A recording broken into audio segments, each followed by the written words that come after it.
Hi.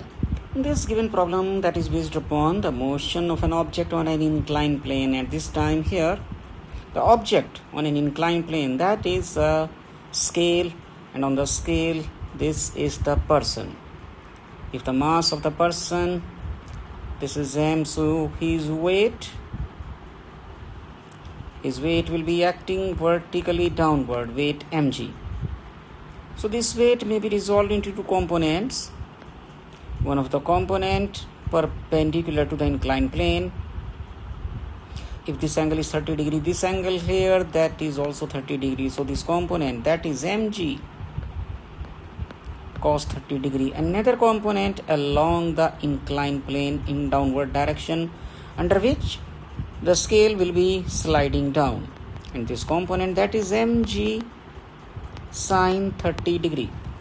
Then this scale will exert a normal reaction on the person, and using Newton's third law of motion,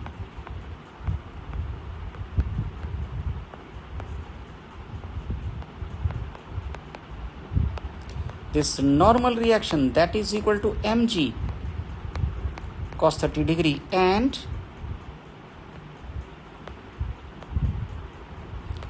reading of the scale, that is equal to n.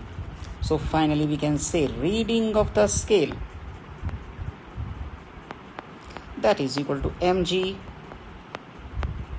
cos 30 degree. M, mass of the person, that is given as 65 kg. G may be taken as 9.8 meter per second square multiplied by cos 30 degree. So that reading, this is calculated to be equal to 551.7 Newton, and that is the answer for the given problem here. Thank you.